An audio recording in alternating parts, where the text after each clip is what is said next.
दुनिया के टॉप वैज्ञानिकों को एक एक कर कौन मार रहा है?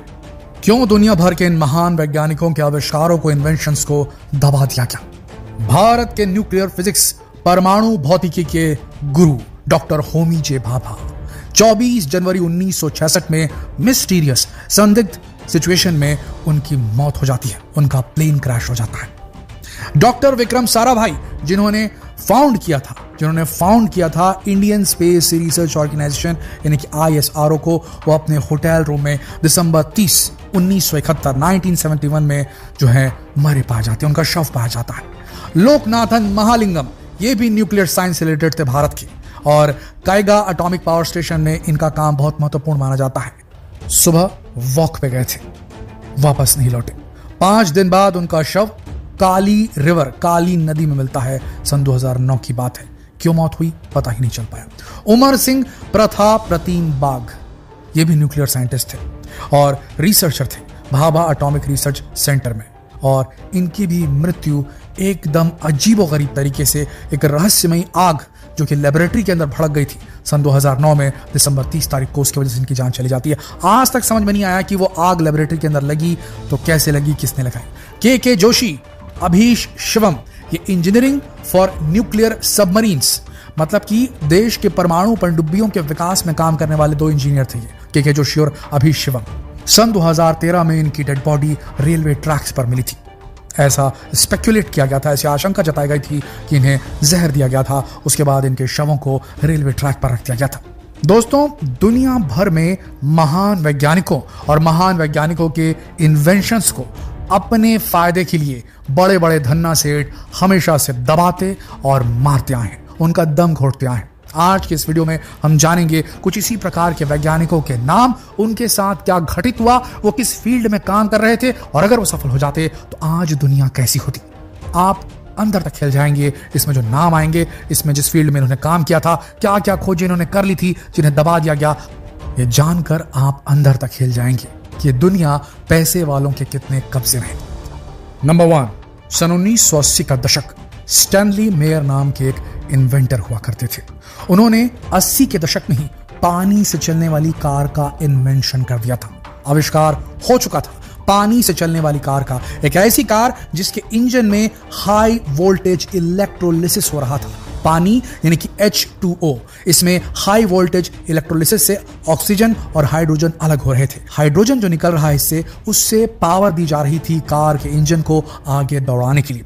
बाकायदा स्टैनली मायर ने एक छोटी बग्गी बनाई थी, और उस बग्गी में उन्होंने 83 गैलन यानी कि 314 लीटर पानी डालकर इसे पूरे यूनाइटेड स्टेट्स अमेरिका तक में घुमाने के लिए तैयार कर दिया था। उनका डेमोन्स्ट्रेशन सुपर हिट था। लेकिन उसके बाद जब वो इन्वेस्टर से मिलना शुरू करते हैं तो पहले तो उनके इस फॉर्मूले को दबा दिया जाता है। कोशिश की जाती है कि वो इस जो है इंजन को बेच ना पाए मार्केट। लेकिन उसके बाद जब वो इन्वेस्टर से मिलना शुरू करते हैं तो पहले तो उनके इस फॉर्मूले को दबा दिया जाता है। कोशिश की जाती है कि वो इस जो है इंजन को बेच ना पाए मार्केट में। और उसके बाद अचानक से एक दिन बेल्जियम देश है, वहां से कुछ इन्वेस्टर आते हैं। उनके साथ अपने इस पूरे डिजाइन को लेकर, अपने इस पूरे प्रोजेक्ट को लेकर के, पानी से चलने वाली गाड़ी के प्रोजेक्ट को लेकर के वो बैठते हैं स्टैनली, और उनके साथ डिनर करते हैं। डिनर के बीच में ही वो अचानक से डिनर रूम को छोड़ते हैं, बाहर निकलते हैं, अपनी छाती पे हाथ रखते हैं और जोर से चीखते हैं, और वहीं उनकी जान निकल जाती है। मेडिकल रिपोर्ट में लिखकर आता है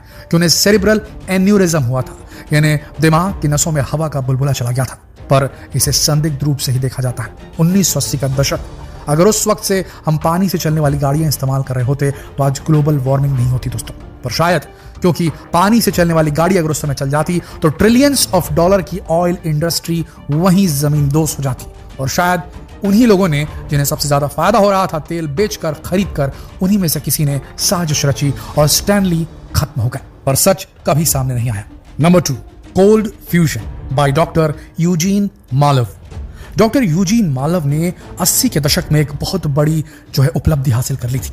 उन्होंने न्यूक्लियर फ्यूजन रिएक्शन, वही रिएक्शन जो सूरज की सतह पर होता है, जिसमें 2 न्यूक्लियाई फ्यूज होते हैं, विभाजित नहीं होते।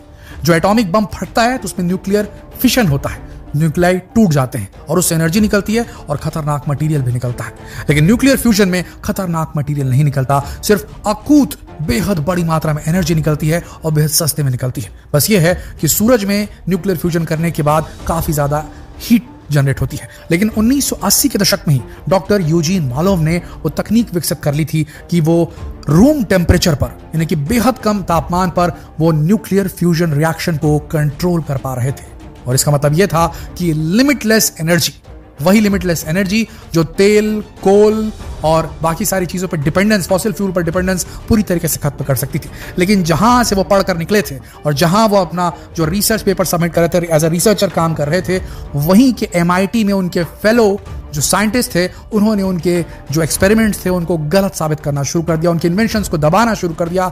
और उसके बाद एक बेहद संदिग्ध अवस्था में सन 2004 में मालोव, यूजीन मालोव, जिन्होंने कोल्ड फ्यूजन को कंट्रोल करने की बात कही थी, वो अपने किराए की प्रॉपर्टी पर साफ सफाई कर रहे थे और अचानक कुछ लोग आते हैं, उनकी हत्या करते हैं और चले जाते हैं। किसने की, क्या मोटिव था, कभी सामने नहीं आ पाया। अगर कोल्ड फ्यूजन अभी हो चुका होता तो दुनिया में एक भी ग्राम न्यूक्लियर वेस्ट के बगैर, बिना कोई फॉसिल फ्यूल जलाए, पूरी पृथ्वी को एनर्जी मिलती, बिना किसी हार्मफुल वेस्ट प्रोडक्ट के। पर ऐसा हो ना सका। Number 3, orgone accumulator by Wilhelm Reich. Wilhelm Reich एक ऑस्ट्रियन साइको एनालिस्ट थे जिन्होंने बायोफिजिक्स की फील्ड में भी बहुत सारा काम किया था। 1940 के दशक में इन्होंने एक ऐसी चीज खोज ली थी जिसके बारे में आज तक कल्पना में भी कोई नहीं सोच सकता। इनका मानना था कि पूरे वायुमंडल में, पूरे वातावरण में एक स्पेशल किस्म की ऊर्जा बह रही है, एक लाइफ फॉर्म, जीव ऊर्जा बह रही है। अगर इसे हम किसी तरीके से पकड़ पाएं, कैप्चर कर पाएं, कंट्रोल कर पाएं और अपने शरीर के ऊपर सही तरीके से इसको अप्लाई कर पाएं, तो हम बहुत सारी बीमारी से बच सकते हैं। उन्होंने ऑर्गॉन एनर्जी के कॉन्सेप्ट को दुनिया में लाया, किस तरीके से एनर्जी काम करती है, कैसे ये इंसानी जो स्वास्थ्य है उसको बेहतर कर सकती है, जो बुढ़ापा है उसे रिवर्स करने की भी काबिलियत रखती है, कई खतरनाक बीमारियों को ठीक कर सकती है, इसके बारे में बताया। फिर इन्होंने खुद एक ऑर्गॉन एक्यूमुलेटर बनाया, एक ऐसा बॉक्स जिसके अंदर इक्विपमेंट इस प्रकार के लगे होते हैं जो वातावरण से ऑर्गॉन नामक एनर्जी को अपने अंदर अब्सॉर्ब कर लेते हैं। और उसके बाद अंदर बैठे शख्स को, उसे अगर अंदर कोई शख्स उसके बैठ जाए ऑर्गॉन एक्यूमुलेटर के, तो उसके शरीर में उससे स्वास्थ्य लाभ देते थे। लेकिन हुआ क्या, 1950 के दशक में अमेरिका की food and drug administration FDA ने और साइंटिस्ट के एक बहुत बड़े जो ग्रुप है, उन्होंने सीधा फ्रॉड करार दे दिया विल्हेल्म रीक को। जबकि उनके बहुत सारे पेशेंट या जो भी उनके पास आते थे उन्हें काफी फायदा हो रहा था, उन्हें फ्रॉड करार दे दिया। फ्रॉड करार दे दिया तो दे दिया, पर उन्होंने जो रिसर्च पेपर लिखे थे, उन्होंने जहां जहां बांटे थे, उन्हें बांटने से मना किया गया।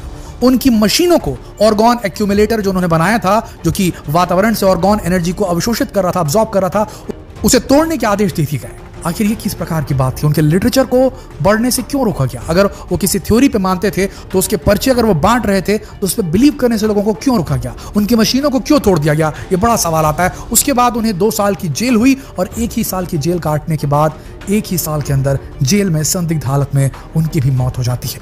क्या लगता है आपको, क्या वाकई में वातावरण में ऑर्गॉन नाम की कोई एनर्जी बहती होगी जो कि जीव ऊर्जा होती है? ये अब कभी नहीं पता चल पाएगा। सिर्फ ऐसे नहीं दोस्तों, और भी कई सारे ऐसे इन्वेंशंस थे जिनके इन्वेंटर्स को या तो मार दिया गया, दबा दिया गया, या उनके इन्वेंशंस को ही दबा दिया गया। आपको यकीन नहीं होगा, 1990 के दशक में ही पहली इलेक्ट्रिक व्हीकल EV1 जिसका नाम था, मॉडल का नाम था, वो लॉन्च की जा चुकी थी। वो भी कोई छोटी मोटी कंपनी के द्वारा नहीं, GM मोटर्स, यहां दोस्तों जनरल मोटर्स के द्वारा दुनिया की पहली इलेक्ट्रिक व्हीकल लॉन्च कर दी गई थी 1990 के दशक में। लेकिन पता नहीं क्या हुआ कि उस मॉडल को भी वापस बुलवा लिया गया और उसका प्रोडक्शन भी रोक दिया गया। और आज 2 दशक के बाद में इलेक्ट्रिक व्हीकल का जमाना फिर से लौटा है। तो उस वक्त किसने इस खोज को दबाया, सोचने वाली बात है दोस्तों। देखिए कितनी बड़ी विडंबना है। करप्शन में लिप्त राजनेताओं को जेड सिक्योरिटी दी जाती है और मानवता की भलाई के लिए काम करने वाले वैज्ञानिकों को क्या मिलता है?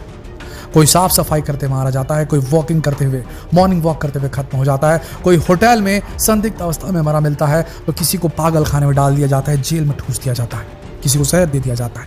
कितनी बड़ी विडंबना है हमारी इस धरती की। क्या हमेशा ऐसे ही होता है दोस्तों? जिसके पास पावर और पैसा होगा वो बाकी सबको दबाता रहेगा? क्या लगता है आपको? नीचे कमेंट सेक्शन में लिखकर जरूर बताएं। जितना हो सके इस वीडियो को शेयर करें, फेसबुक पर, व्हाट्सएप पर, यूट्यूब पर। धन्यवाद।